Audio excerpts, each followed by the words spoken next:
गुरुर्ब्रह्मा गुरुर्विष्णू गुरुर्देवो महेश्वरः गुरुः साक्षात परब्रह्म तस्मै श्री गुरवे नमः. आजची ही तिसरी कथा. तेजाने सुखवित सर्व जगता ही येई देवी उषा, द्युलोकी उजळे प्रकाश जव येही गौरदेवी उषा. सूर्याचा असता अभाव पसरे ही कृष्णदेवी निशा, देई रिक्त सुवर्ण आसन उषा देवी करुणी निशा. सूर्याच्या अभावाने पसरलेल्या निशा देवीने दिव्य तेजाने प्रगट होणाऱ्या उषा देवीला सुवर्ण सिंहासन सन्मानाने मोकळे करून दिले. अलंकापुरीच्या इंद्रायणीच्या काठी पूर्व क्षितिजाकडे तोंड करून उभ्या असलेल्या विठ्ठलाच्या मनात वरील अर्थाची ऋग्वेदातील उषा स्तवनाची एक ऋचा स्फुरून गेली. पूर्व क्षितिजावर आलेल्या रक्तिमाने पश्चिमेची दिशाही हळूहळू उजळून टाकण्यास सुरुवात केली होती. निसर्गाचे हे अलौकिक कर्तृत्व नित्य नियमाने विठ्ठल पाहत असे तसा आजही पाहत उभा होता. आपल्या पूर्वीच्या ऋषीमुनींनी निसर्गाचा किती सखोल अभ्यास केला होता याची जाणीव त्याला झाली. हा निसर्ग मानवाचे जीवन घडवण्याच्या कामी अत्यंत महत्त्वाची कामगिरी करीत असतो. म्हणूनच त्याची जाणीवही ठेवून त्या ऋषीमुनींनी निसर्गाला देवत्व दिले होते. आणि हे त्रिकाला बाधित आहे. मनुष्य कितीही प्रगत झाला तर या देवतांच्या कृपेवाचून जगू शकणार नाही. एवढेच नव्हे तर या देवतांच्या ऐवजी कोणतीही पर्यायी योजना कार्य करू शकणार नाही. म्हणूनच त्यांचे देवत्व अबाधित राहणार आहे असा विचार विठ्ठलाच्या मनात येऊन गेला. सहजतेने असले तरी वेगाने बदलणारे हे सृष्टीचे रूप पाहण्यात विठ्ठलाची दृष्टी खिळून गेली होती. त्यावेळी क्षितिजावरून सूर्याचे लालबुंद बिंब हळूहळू वर सरकू लागले व त्याच्या डोळ्यांना ते जसे जसे प्रखर वाटू लागले तसा विठ्ठल भानावर आला. डोळे मिटून विनम्र भावाने त्याने सूर्याला नमस्कार केला. गायत्रीचा 108 जप केला आणि त्याने डोळे उघडले.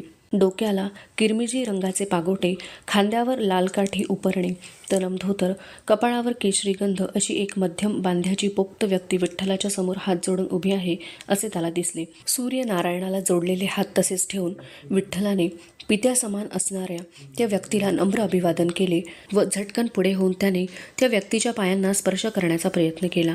पण तितक्याच चपळाईने पुढे होऊन त्या व्यक्तीने विठ्ठलाला उचलून धरले व सरळ उभे केले.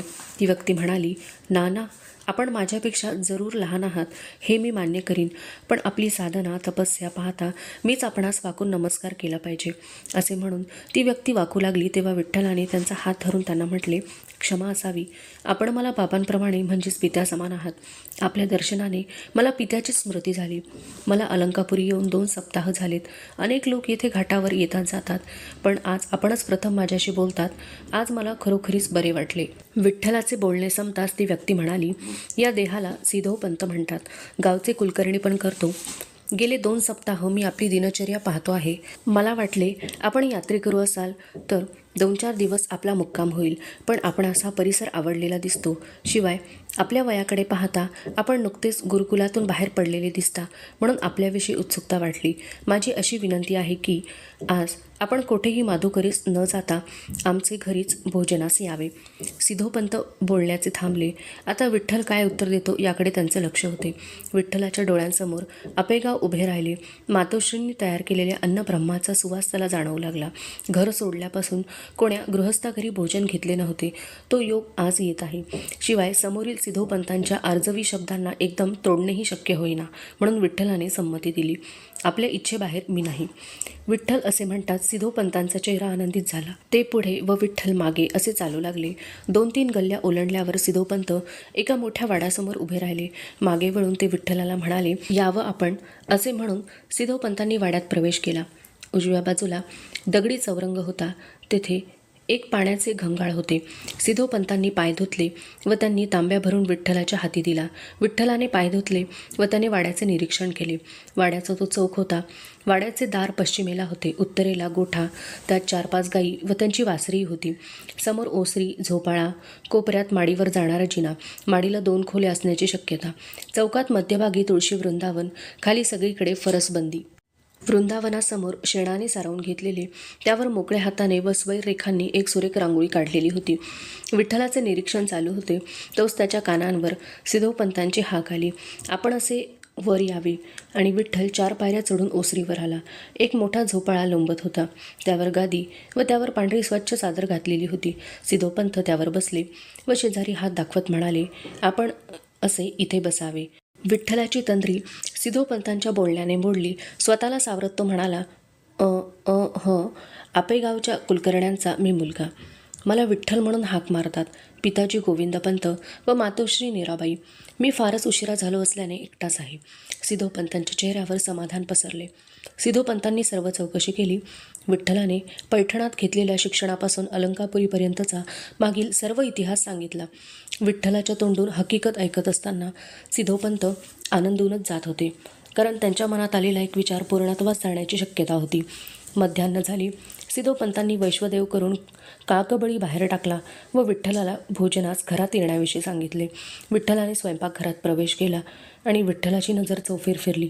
एका क्षणातच त्याच्या लक्षात आले की घराची रचना व मांडणी सुरेख आहे व घरातील वस्तू भांडी अगदी व्यवस्थित मांडलेली आहेत. स्वयंपाकाच्या चुलीशी एक पोक्त बाई बसल्या आहेत. सवळ्याने स्वयंपाक चालला आहे व बाजूला एक मुलगी उभी आहे. वय साधारण 12 वर्षे. अंगाबांध्याने नीटनेटकी, मोठ्या व सुरेख डोळ्यांची, लोभस चेहऱ्याची, परकर पोलकं घातलेली विठ्ठलाची व तिची एक क्षणभरच नजरानजर झाली. मुलीने नजर खाली वळवली. सिद्धोपंत म्हणाले, ही आमची मुलगी रुक्मिणी आणि त्या तिची आई. आपण इकडे पाटावर बसावं. विठ्ठलाने मातोश्रींना नमस्कार केला व दाखवलेल्या पाटावर जाऊन बसला. डावे वाढण्यासाठी म्हणजेच चटणी कोशिंबिरी वाढण्यासाठी रुक्मिणी पुढे होत होती. बाकी सगळे पदार्थ स्वतः उमाबाई सिद्धोपंतांचे कुटुंब वाढत होत्या. विठ्ठलाने पुन्हा नजर वर केली नाही. वाढण्यासाठी ज्यावेळी रुक्मिणी ताटाजवळ येई तेव्हा तिचे हात तिचे पाय फक्त दिसत असत. रुक्मिणीचे सौंदर्य व शरीर बांध्याचा नीटनेटकेपणा हातापायाच्या ठेवणीवरून विठ्ठलाला कळून येत होता. जेवण उरकून विठ्ठल व सिद्धोपंत बाहेर आले. थोडा वेळ बसून झाल्यावर विठ्ठल म्हणाला, आपण आता मला परवानगी द्यावी. आपण केलेल्या आतिथ्याबद्दल धन्यवाद. आनंद वाटला, अगदी घरच्यासारखे वाटले. असे म्हणून विठ्ठल उठू लागला. सिद्धोपंत घाईघाईने उठून म्हणाले, हे काय, आपण एका बाजूला म्हणता आहात की घरच्यासारखे वाटले व आता तर परक्यासारखे निघून चाललात, हे कसे काय? विठ्ठल थोडं हसत म्हणाला, आपण मला शब्दात पकडले खरे, पण आपल्या आतिथ्याचा फार फायदा घेणे हे सुद्धा उचित नव्हे. शिवाय मी तर यात्रे करू. अलंकापुरी येऊन मला 2 सप्ताह तर होऊन गेलेत. इतका वेळ कुठेच थांबलो नव्हतो, पण इथले वातावरण, वाहती इंद्रायणी याची जास्त ओढ लागली म्हणून पाय निघत नव्हता एवढेच. पण आता मी पुढील प्रवासाला निघू म्हणतो. सिद्धोपंत, आपणाला जर आपलेपणा वाटतो तर देवळाच्या ओसरीत विश्रांती घेण्यापेक्षा येथे माडीवरच आपण विश्रांती घ्यावी. तेथे आपणाला कोणीही त्रास देणार नाही. आपली वामकुक्षीची सर्व व्यवस्था वर करून ठेवली आहे, तेव्हा आपण वर जाऊन विश्रांती घ्यावी. विठ्ठलाला असे आग्रहाने व आपलेपणाने बोलणारे कोणी भेटले नव्हते. शिवाय मातापित्याची आठवण झाल्याने असा प्रेमळ सहवास आग्रह मोडून एकदम जाणेही योग्य नव्हे, म्हणून सिद्धोपंतांची विनंती मान्य केली. माडीवरील खोलीचे विठ्ठलाने निरीक्षण केले तेव्हा त्याला दिसले की एका कोपऱ्यात बाळकृष्णाची मूर्ती ओठांजवळ मुरली धरून उभी आहे. त्याच्या गळ्यात मोगऱ्याचा हार होता. बाजूला चौरंग होता. त्यावर 10-12 पोथ्या दिसत होत्या. विठ्ठलाने जवळ जाऊन पाहिले तेव्हा त्याला त्या पोथ्या श्रीमद भागवत, रामायण, महाभारत वगैरेंच्या दिसल्या. त्याने त्यातील एक पोथी उचलली व तो वाचत बसला. मोगऱ्याच्या सुवासाने खोली भरून गेली होती. श्रीमद भागवतातील श्रीकृष्णाच्या यमुना तीरीच्या लीला वाचताना विठ्ठलाचे मन प्रसन्न होऊन गेले होते. पश्चिम क्षितिजाकडे चाललेल्या सूर्यकिरणांनी जेव्हा विठ्ठलाच्या पाठीवरून उबदार हात फिरवला तेव्हा विठ्ठलाची तंद्री मोडली. त्याने पोथी ठेवली व तो खाली आला. सिद्धोपंतांच्या अति आग्रहाने विठ्ठलाने रात्रीही तेथेच मुक्काम केला. सिद्धोपंत, तुझ्या मनात जी प्रेरणा होत आहे ती माझ्या इच्छेमुळेच होत आहे. मला या भूतलावर तुझ्या कन्येच्या पोटी अवतार घ्यावायचा आहे. तेव्हा तुझी कन्या रुक्मिणी व विठ्ठल यांचा विवाह तू करून दे. उठ, विलंब लावू नकोस. झरोक्यातून आलेला तो प्रकाश व त्या प्रकाशात दिसणारी ती दिव्य आकृती हे सर्व बोलत होती. सिद्धोपंत अवाक होऊन ते ऐकत होते. शेवटचा आदेश ऐकून तर ते झटकन अंथरुणातून उठून बसले. सिद्धोपंतांना जाग आली. बाहेर कोंबडा आरवत होता. उषक्कालचा मंद वारा वाहत होता. सिद्धोपंतांना लक्षात आले की हे स्वप्न आहे. पण हे स्वप्न खरोखरीच पडले होते का मनी वसे ते स्वप्नी दिसे म्हणतात. परमेश्वर अवतार घेणार आणि माझ्या रुक्मिणीच्या कुशीत. सिद्धोपंत आनंदून गेले. विठ्ठल त्यांना आवडला होताच व त्याच दृष्टीने ते विठ्ठलाचे निरीक्षण करीत होते. त्यामुळे त्यांना वाटले हे सर्व आपल्याच मनाचे खेळ आहेत. शिवाय दिवसभर झालेल्या बोलण्यातून सिद्धोपंतांना कळून आले होते की विठ्ठल विवाह करण्यास तसा उत्सुक नाही. जीवनाविषयीच्या त्याच्या कल्पना जरा वेगळ्याच होत्या. तेव्हा काय करावे हा विचार सिद्धोपंतांच्या मनात घर करू लागला. म्हणून सिद्धोपंत उठून स्वतःच्या उद्योगाला लागले. ब्राह्ममुहूर्तावर उठून विठ्ठलाने सुद्धा आपली नित्यकर्मी उरकली व सूर्योदयाच्या आधीच इंद्रायणीवर उषादेवीच्या स्वागताला आला. उषादेवीच्या स्वागतासाठी आज कोणती ऋचा म्हणावी याचा विठ्ठल विचार करीत होता, पण एकही समाधानासारखी ऋचा त्याच्या मनासमोर येईना. तेव्हा काही क्षण शांतचित्ताने विचार करून त्याने अचानक पुढील ऋचा म्हटली. रंगाने मनमोहिनी फुलविते आरक्त लोका उषा, झाली लज्जित पाहता पतिमुखा आहे जणू परिणिता, पाहुनी रूप अप्सरा विसरतो मोही तपी साधना, तेजाच्या झरती तसे पयसरी दोन्ही स्तनाने जशा. वरील अर्थाची ऋचा आपणास नेमकी का आठवली हा विचार विठ्ठलाच्या मनात येऊ लागला व त्याच्या डोळ्यांसमोर रुक्मिणीची मूर्ती उभी राहिली. शांतम पापम असे हळू आवाजात पुटपुटत विठ्ठल उषादेवीच्या आगमनाचे रोजच्या प्रमाणे निरीक्षण करू लागला. आरक्त वर्णाचा सूर्य रोजच्या प्रमाणे उदयाचली आला. 108 गायत्री म्हणून विठ्ठल पुढच्या उपासनेला लागला. मध्यान्ह झाली आणि विठ्ठलाचे पाय सिद्धोपंतांच्या वाड्याकडे चालू लागले, कारण सिद्धोपंतांनी विठ्ठलाला आजही भोजनाचे आमंत्रण दिलेले होते. रुक्मिणी, अगं येतेस ना धुण्याला?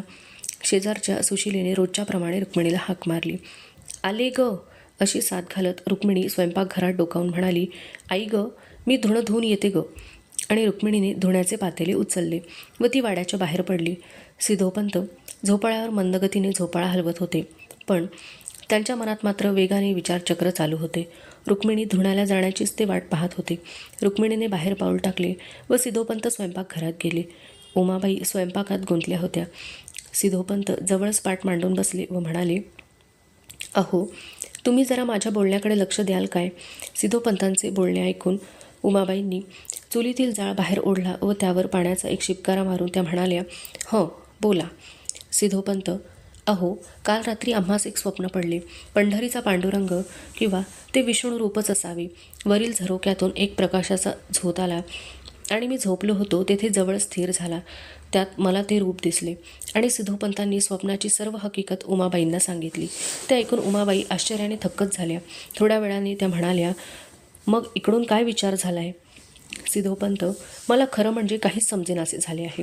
विठ्ठलपंतांना पाहिल्यापासून ते मला आवडले होते, म्हणून मी गेले 2 सप्ताह त्यांची वागणूक, उपासना वगैरे पाहिली व ती मला फारच आवडली, चांगली वाटली. रुक्मिणीच्या दृष्टीने उत्तम स्थळ आहे, शिवाय आपेगावचे कुलकर्णीच आहेत.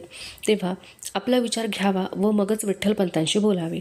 शिवाय काल रात्री असा दृष्टांतही झाला, म्हणून आजही विठ्ठलपंतांना जेवायला आमंत्रण दिलेले आहे. उमाबाई, आपणाला जगाचा अनुभव, आपण ठरवाल ते योग्यच असेल. आम्हा बायकांची बुद्धी चुलीपुरती. सिद्धोपंत, मग पुरुषांना पारखण्यात बायका मात्र वाकबदार असतात, म्हणून आपला विचार सांगावा. उमाबाईंनी संमती दिली. त्यामुळे सिद्धोपंतांचे काम सोपे झाले. दुपारची जेवणे झाली, वामकुक्षीही झाली. उन्हे कल्ली व विठ्ठल सिद्धेश्वराच्या दर्शनासाठी बाहेर जाण्याचा विचारात होता तोच सिद्धोपंत. विठ्ठलपंत, या बसा, जरा मला तुमच्याशी बोलायचे. विठ्ठल अंतर राखून झोपाळ्यावर बसला. सिद्धोपंत, विठ्ठलपंत, काल रात्री मला स्वप्न पडले. आणि सिद्धोपंतांनी सर्व स्वप्न विठ्ठलाला सांगितले. सिद्धोपंतांचे स्वप्न ऐकून विठ्ठल आश्चर्यचकित झाला व जरा बुचकळ्यातही पडला. तीर्थयात्रा अर्धवट राहिलेली होती. मातापिता वाट पाहत असतील. सिद्धोपंतांच्या आग्रहाने अलंकापुरीतील मुक्काम दिवसांनी वाढत होता आणि आता तर ही नवीनच अडचण उभी राहिली होती. विठ्ठल क्षणभर विचारात पडला व नंतर तो म्हणाला.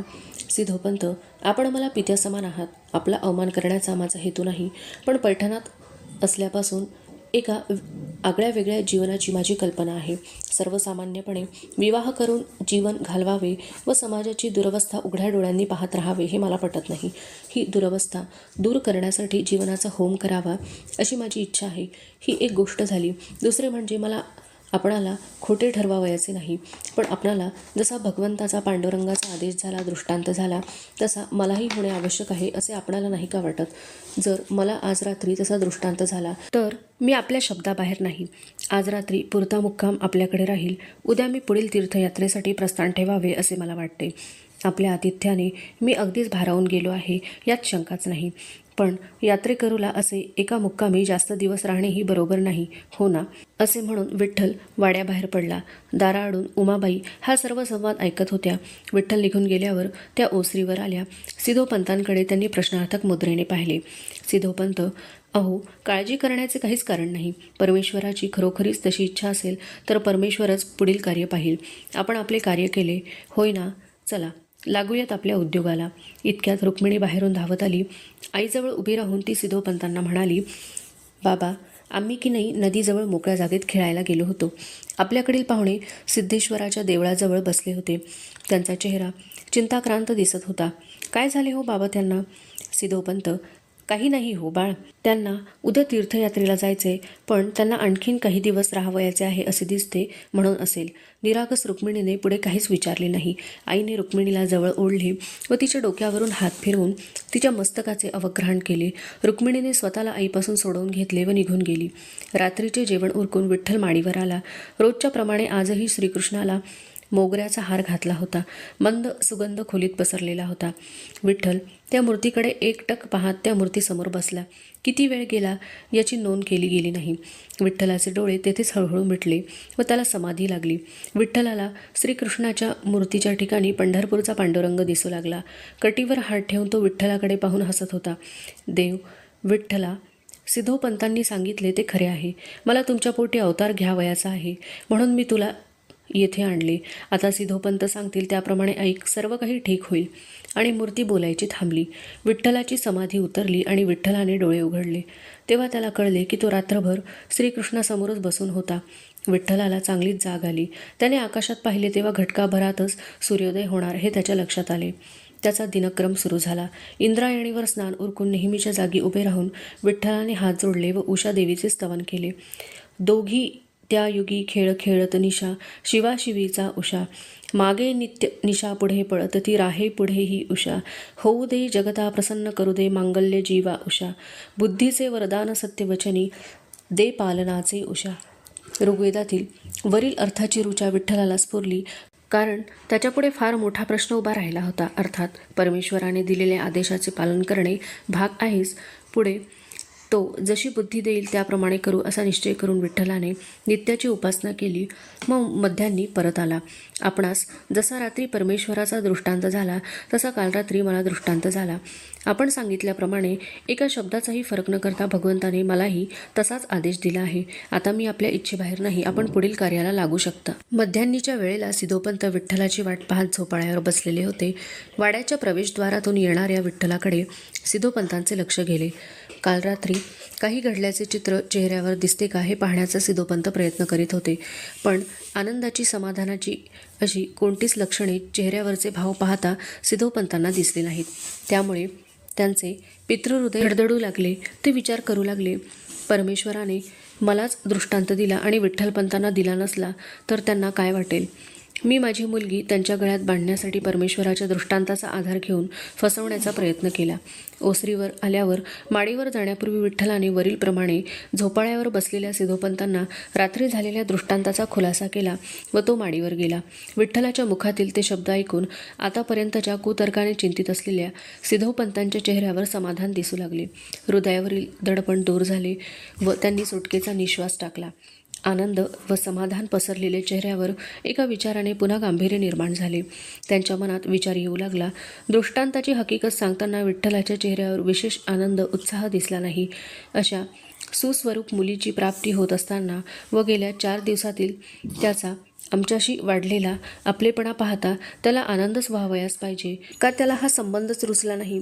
सिद्धोपंतांनी हे विचार बाजूला सारले आणि ठरवले की दुपारचे भोजन व विश्रांती झाल्यावर पुन्हा हा विषय काढू, म्हणजे कारण कळेल. दुपारची जेवणे झाली. विठ्ठल जेवताना तसे विशेष काहीच बोलला नाही. जेवण झाल्यावर हातावर पाणी पडताच त्याने सरळ माडीवरचा रस्ता धरला. रुक्मिणीही जेवून शेजारी मैत्रिणीकडे खेळायला गेली. उमाबाई एकट्याच जेवत होत्या. सिद्धोपंत त्यांच्यासमोर पाट मांडून बसले. अहो, मी काय म्हणतो ते लक्ष देऊन ऐका. विठ्ठलपंतांनाही रात्री परमेश्वराने दृष्टांत दिला व माझ्या दृष्टांतात जे व जसे सांगितले तसेच त्यांनाही सांगितले. ते त्यांनी मला आता जेवणापूर्वीच सांगितले. उमाबाई अवाक होऊन ऐकत होत्या. त्या म्हणाल्या, अहो, म्हणजे खरोखरीच परमेश्वर अवतार घेऊन माझ्या रुक्मिणीची कूस पवित्र करणार तर? तुम्ही ते सांगितल्यापासून मला रुक्मिणी जरा वेगळीच दिसू लागली हो.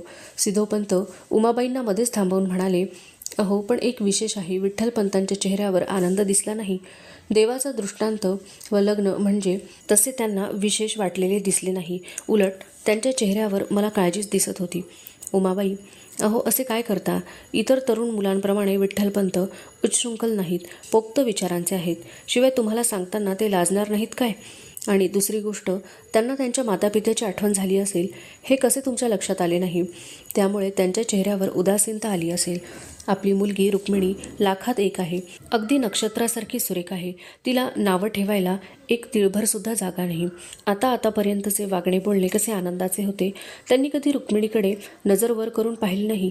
मुलावर उत्तम संस्कार आहेत, तेव्हा आपण काहीही काळजी करू नये.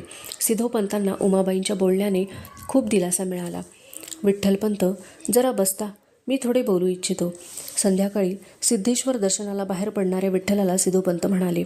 विठ्ठल सिद्धोपंतांजवळ येऊन उभा राहिला व विठ्ठलाने विचारले, काय म्हणालात आपण?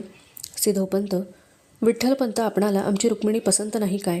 विठ्ठल, छे छे, तसे नाही. आपली कन्या आमच्या मातापित्यांना सून म्हणून खचितच आवडेल, तो प्रश्न नाही. शिवाय आपल्यासारख्यांशी योग येतो हे खरोखरीच चांगले भाग्याचे आहे.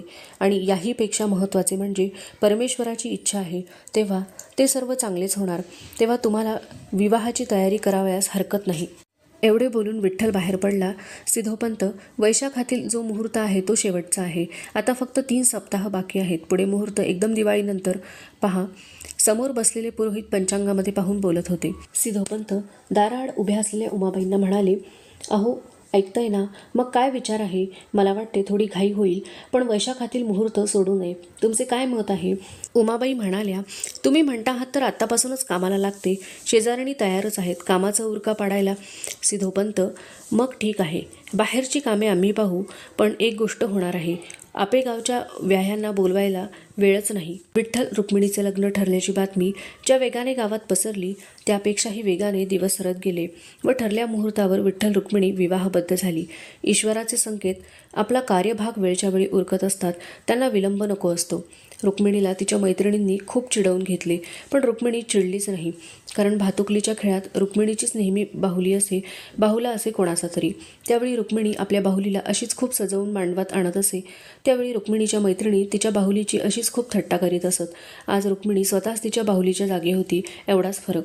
बाहुलीचे लग्न ठरवून ते अंमलात आणावे इतक्या सहज व झटपट रुक्मिणीचा विवाह ठरला व उरकला. शिवाय विठ्ठलाकडचे नव्हे, आता ते विठ्ठलपंत झालेत ना, त्यांच्याकडचे कोणीच नव्हते. जमलेली मंडळी रुक्मिणीच्या माहितीतीलच होती. त्यामुळे रुक्मिणीला वेगळे काही झाले याची जाणीवच झाली नाही. कारण इतर कोणत्याही मोठ्या समारंभाला अशीच मंडळी जमत असत. सूप वाजले व जमलेली पाहुणे मंडळी हळूहळू परतू लागली. कुलकर्ण्यांच्या वाड्यात पुन्हा 4च माणसे उरली. सिद्धोपंत काही कामानिमित्त बाहेरगावी गेले होते. उमाबाई स्वयंपाकघरात होत्या. नऊवारी पातळाचा पदर सावरीत रुक्मिणी वृंदावनासमोर बसून रांगोळी काढीत होती. विठ्ठलपंत झोपाळ्यावर बसून रुक्मिणीच्या पाठमोऱ्या आकृतीचे निरीक्षण करीत होते. नजर रुक्मिणीवर असली तरी चिंतन अलंकापुरीला आलेल्या दिवसापासून घडलेल्या घटनांचा मागोवा घेण्याचे चालले होते. त्यामुळे विठ्ठलपंतांच्या मनातून पातळाच्या बोंग्यात असलेली रुक्मिणी हरवलेली होती. दिवस कमी असल्यामुळे आईबाबांना कळवणे झाले नाही. तीर्थयात्रेसाठी घरातून निघून तीर्थयात्रा अर्धवट राहिलेली आणि मध्येच परमेश्वरी आदेश झाला व विवाहाचे बंधन पडले. आता पुढील यात्रा कशी व केव्हा सुरू होणार व पुन्हा आईबाबांचे दर्शन केव्हा होणार याचा विचार विठ्ठलपंत करीत होते. परमेश्वराच्या इच्छेने जर हे घडले तर त्याचा स्वीकारही आनंदानेच व्हावयास हवा असा निश्चय झाला. रुक्मिणी रांगोळी पूर्ण करून उठली व पातळाची सावरासावर करून ती घरात निघाली. रुक्मिणी ओसरीवर आली आणि विठ्ठलपंत तिच्याकडे पाहत तिला म्हणाले, आपण मला क्षमा करणार का? रुक्मिणी थबकली. मागे वळून ती म्हणाली, कशासाठी? विठ्ठलपंत म्हणाले, आपले बालपण असे एकाएकी हिरावून घेण्याबद्दल. 2 सप्ताहांपूर्वी आपण परकर पोलक्यात कशा मोकळेपणाने धावत पळत होतात, तेव्हा केवळ लग्न झाले म्हणून आपण हे न सावरता येणारे पातळ नेसायलाच पाहिजे असे काही नाही. रुक्मिणी म्हणाली, नऊवारी पातळ नेसले म्हणून आतली रुक्मिणी तशी एकदम बदललेली नाही, पण हे पातळ हळूहळू पोक्तपणा शिकवते. शिवाय बालपण हे कधीतरी जाणार असतेच, तेव्हा त्यात आपला काहीच दोष नाही. मग क्षमा कशासाठी करावयाची? विठ्ठलपंत म्हणाले, रुक्मिणी लग्नाआधी एका घरात असून कधी बोलली नव्हती आणि आता लग्न झाल्यावर जास्त बोलत होती असेही नव्हे. रुक्मिणी निरागस होती. पतीपुढे लाजणे हे तिला अजून समजत नव्हते. म्हणून कसलाही आडपडदा न ठेवता रुक्मिणी विठ्ठलपंतांशी बोलत असे. तिच्या सरळ बोलण्याचा विठ्ठलपंतांना असाच एक मागील प्रसंग आठवला. एकदा नदीवरून विठ्ठलपंत जरा लवकरच आले व सरळ माडीवर गेले. सिद्धोपंत बाहेर गेले होते. उमाबाई स्वयंपाकघरात गुंतल्या होत्या. माडीवरील खोलीत प्रवेश करताच विठ्ठलपंत थबकले. समोरील दृश्य ते एकाग्रतेने निरखित होते. रुक्मिणी श्रीकृष्णासमोर बसली होती. मोगऱ्याचा हार श्रीकृष्णाला घालून तिने पूजा केली व हात जोडून ती काहीतरी म्हणत होती. थोड्या वेळातच तिची पूजा आवरली व उठून ती खाली जाण्यासाठी वळली तेव्हा विठ्ठलपंत दारात उभे असल्याचे तिला दिसले. विठ्ठलपंत, माझ्या येण्याने तुमच्या पूजेत व्यत्यय तर आला नाही ना? आता असल्यास क्षमा असावी. रुक्मिणी म्हणाली, आपण आलात हे मला कळलेच नाही, त्यामुळे व्यत्यय येण्याचा व तुम्हाला क्षमा करण्याचा प्रश्न कुठे येतो? विठ्ठलपंत म्हणाले, मग ठीक आहे, पण काय हो, मला असे विचारावेसे वाटते की आपल्या पोथ्यात रामायण भागवत या दोन्ही पोथ्या असताना आपण श्रीकृष्णाचीच पूजा करता, पण रामाची मूर्ती कुठेही दिसत नाही. रुक्मिणी म्हणाली, तसे सर्व देव सारखेच, पण मला रामापेक्षा श्रीकृष्णच जास्त आवडतो. रामाचे आयुष्य हे कठोर कर्तव्याचे पालन करण्यात गेले. रामाचे जीवन म्हणजे त्यागी जीवनाचा आदर्श. रामायण हे कैकेयीला दिलेल्या वरदानापासून म्हणजेच रामाच्या वनवासापासून सुरू होते, ते सीतेचा भूमातेच्या कुशीत प्रवेश होतो तेव्हा संपते. रामायणातील प्रत्येकाने जणू त्यागी जीवनाचा आदर्श होण्याचा विडाच उचललेला होता असे दिसते. म्हणून रामायण दुःखी आहे. त्या मानाने भागवत म्हणजे श्रीकृष्ण चरित्र फारच चांगले. श्रीकृष्णाच्या जन्मापासून परमेश्वरी लीला सुरू होतात. सुख, दुःख, हर्ष, चमत्कार, अद्भुतपणा, कर्तव्यनिष्ठा, रंजकपणा, रसाळपणा, आनंद, शृंगार, सर्व रसांचा परिपोष भागवतात दिसतो. भगवंत श्रीगीतेत म्हणतात, मला काहीच कमी नाही, तरीही मी कर्मे करतो. त्याप्रमाणे सर्व संहारक युद्धे खेळून व आप्तस्वकीयांचा नाश करूनही श्रीकृष्ण कधी दुःखी दिसला नाही की दुःखी वातावरणाची निर्मितीही नाही. अगदी सरळ आणि सहजपणाने श्रीकृष्णाने सर्वांचा स्वीकार केला व ती सुखदुःखे पचवली, पण स्वतःच्या चेहऱ्यावरचे हास्य कधी मावळू दिले नाही. विठ्ठलपंत अगदी अचंब्याने रुक्मिणीचे रामायण भागवताचे परिशीलन ऐकत होते. केवढे वय व केवढा जाणतेपणा! विठ्ठलपंत स्वतःच्या विचारात गढून गेले असतानाच रुक्मिणी केव्हा गेली हे त्यांना कळलेच नाही व आताही विठ्ठलपंत जेव्हा सावध झाले तेव्हा रुक्मिणी समोर नव्हती. विठ्ठलपंतांनी समोरील श्रीकृष्णाच्या मूर्तीला हात जोडले व ते मनाशी म्हणाले, लहान मूर्ती पण थोर कीर्ती. परमेश्वराने अवतार घेण्यासाठी अगदी योग्य मुलीची निवड केली आहे खरे, पण मी त्याला निमित्त का व्हावे हे मला मात्र कळत नाही. असो.